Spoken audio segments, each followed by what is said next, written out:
Hi everyone, it's Felix, and welcome to another video. Today we're exploring 3 powerful concepts that can transform the way you approach your workouts. These will be supercompensation, periodization, and optimal workout splits. We'll break down what supercompensation really means, and how to use it to maximize your recovery and gains. We'll dive into periodization methods, showing you how to strategically plan your training cycles for sustained progress. And finally, we'll explore how to effectively structure your workout splits to accelerate your progress in calisthenics skills, while balancing training intensity and recovery for optimal results. The first thing we'll talk about is supercompensation. This is the concept of rebounding strength. For a calisthenics athlete training for skills, they might train a specific skill like planche. As they train for this skill continuously and frequently, their ability to perform the planche will decrease. Their hold times will drop, and the number of planche push-ups will also drop. The athlete will reach a state of fatigue and their body will be in a state of stress, and therefore forced to adapt. Their strength gains will grow as they train, however due to the fatigue, their overall performance is lower than usual. The athlete must continuously train to a point whereby their abilities are masked by the fatigue. What this means is that while you're training, your ability to perform the skill should increase, and so should your fatigue. At the beginning, your ability will worsen, and as you continue to train, your body adapts, and you grow progressively stronger. Yet your performance in the movement is still worse than the initial state. When the athlete has almost reached a state of plateau, whereby the fatigue buildup makes it seem as though it has cancelled out the improvements in the skill. They will have to rest the body so that the muscles and the CNS can recover, and adaptation improvements can then become noticeable since the body has recovered and neural pathways have been formed. The athlete should come back with a much stronger ability in the planche, now that his body has adapted better to the movement, and that his body has also recovered from the damages incurred by the training. The neurological system adapts much slower than the muscles. This means that as you continue to train a specific skill like planche over long periods of time, your body will build up resistance to the level of stress. This will allow the athlete to perform those movements at a growing frequency as their strength grows in this movement. So the more specific you are with your movements, the stronger you will be. However, as a calisthenics athlete, if you're aiming for variety, you may want to spread out your body's capacity for fatigue across multiple skills and improve in them simultaneously. However, this will mean that you'll see less adaptation in both skills compared to if you were just committed to just one.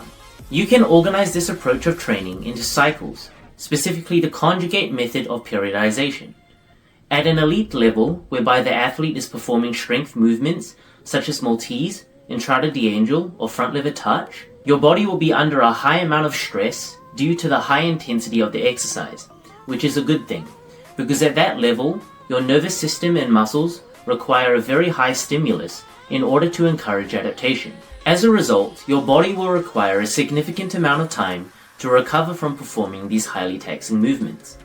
This means you will need to prioritize the movement of interest and lightly maintain your other skills during this cycle. For example, if you want to progress in Maltese, you will have a day in which you train full Maltese maximum hold attempts, perhaps even once a week. Then spend the rest of the days throughout the week working on supplementary exercises, such as the full planche hold, given that this would be light for you at this level, or even just going through the Maltese range of motion with a resistance band. This will mimic the Maltese position and help to build neural adaptation without taxing the body more than it already has been. In static skills, naturally there is a high acceleration of the movement. In the context of Maltese, there is engagement of fast twitch muscle fibers, which helps to reach hypertrophy, and that will contribute to your progress. Since as we know, strength is derived of mainly neural adaptation and muscle cross-sectional area. Other skills that you may already have, for example front lever, you will only want to train lightly to maintain your strength, but not force further adaptation. Going forward, as you develop a lot of strength, you will be able to perform these skills such as Maltese every other day of the week, as your body has already adapted to the level of stress. At this point, you can start a new cycle involving a different skill or a higher level variation of the Maltese to force more adaptation or adaptation in a different skill. Remember that when you put a skill on maintenance, you still have satellite cells fused into your muscles, So when you go off cycle and come back again, you will not take that long to regain the strength that you had already attained. Remember that timing of a cycle is based on your level of fatigue and shouldn't be a set amount of weeks, months, or years.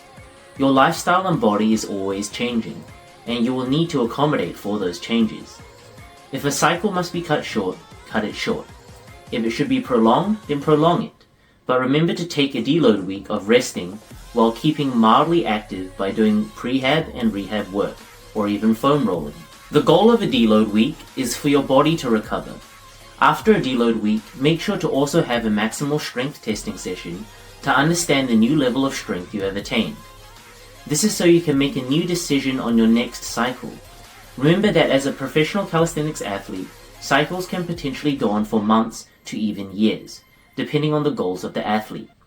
And this is still a valid way of cycle practice. For those calisthenics athletes who are not at an elite level, workout splits are a good approach to keeping routine in your progression towards skills. The best split for development in calisthenics skills is the push-pull split, whereby you have a weekly schedule of Monday being push day, Tuesday being pull day, Wednesday being rest day, Thursday being push day, Friday being pull day, and the weekends as rest days.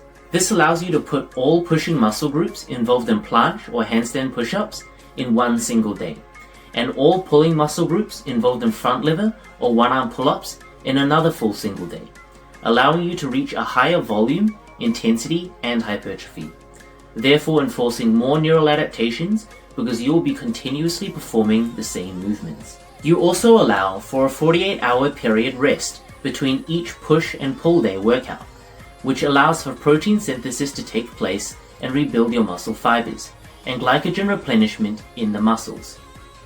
This workout split allows you to optimize the amount of rest and training frequency for maximum strength progress. I want to give a shout out to EFITLESS, UltimateAU, Saiyan Squad, and Gornation for the clothing, equipment, and accessories provided here today in this video. EFITLESS is an NZ calisthenics brand and provides calisthenics clothing and accessories. UltimateAU is an Australian calisthenics brand and provides calisthenics equipment, clothing, accessories, and hosts Australasian-wide calisthenics competitions. Saiyan Squad is an Australian calisthenics team that has competed in multiple calisthenics competitions all over Australasia. And Gornation is arguably the world's largest calisthenics equipment and clothing provider. Before we end this video, if you are interested in personal training, please fill in the Google form in my bio. I will also drop the link in the description of this video. And follow me on Instagram at Felix_NG2K03. That is where I post a lot of my calisthenics content. And if you're keen to see a tutorial for another calisthenics skill, drop a comment below and I'll see what I can put together. I love you all and thanks for watching.